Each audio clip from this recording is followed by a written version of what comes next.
yellow school bus sitting outside in the middle of the field. A yellow school bus. We just bought a house in Vermont and we thought there was wilderness back in the woods. But no, I walk up in this woods and there's a yellow school bus in the middle of nothing, middle of nowhere, sitting by a nice meadow.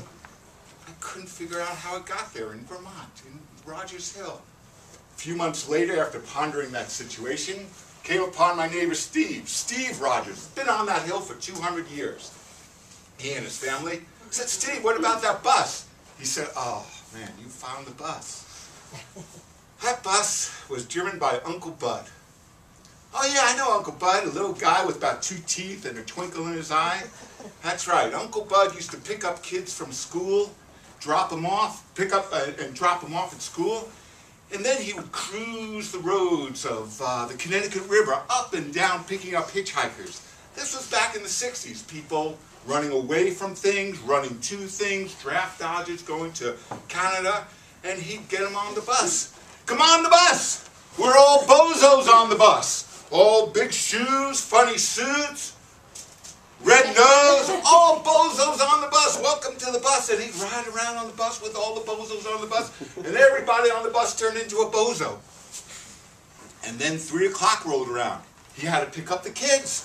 All bozos off the bus. And he came to a screeching halt, and all bozos would march off the bus. And they'd go into the towns, and they'd be in the parks and the streets and the general stores, and the towns were inundated with bozos.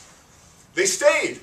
They took up residence. They became people in the offices and things like that, and ran for county government. And to this day, there's still thousands of bozos walking around Vermont. But what happened to Bud? Well, Bud was driving his bus one day, and he noticed a package in foil, and he opened them up, and there were chocolate brownies. Oh man, was he hungry, and he ate all the chocolate brownies. Well, his bus started to just glide over everything. And his bus just became a kaleidoscope of colors, and it became a winged Pegasus just going down the road. And Bud was having the time of his life, and the bus disappeared. Never seen again. Bud and the bus was never seen again. Until Steve, a few months later, was hunting in the woods, chasing some deer, and out through the woods on Rogers Hill, he came upon the bus, with Bud with a long beard, bandana around his head, and a fuzzy little hippie chick next to him. A fuzzy little hippie girl named Light Tree flashed him the peace sign, said, "Want a brownie?" Well, Bud and Light Tree lived on the bus for a few more months, and then finally they had to move into town. But Bud left his seed.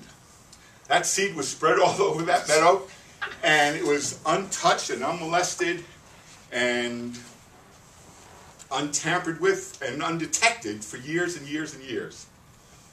Uncle Bud had a grandnephew, one of Steve's kids, Buck Rogers. Buck was some savvy kid. He grew up, went to college, went to med school, joined the Army. The Army paid for med school, became an ophthalmologic surgeon, an eye doctor, who did his research with glaucoma, which happens to intertwine with cannabis sativa. After his stint in the Army in 30 years, he moved back up the hill. He moved his family. He built a road out there to the yellow bus. And Buck Rogers has the largest medical marijuana field in the Northeast Kingdom. Yellow bus cannabis. And he has products like Bozo's Loco. All bozos on the bus. This Bud's for you.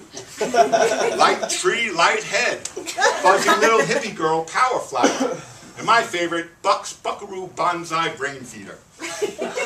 Buck became a very good entrepreneur.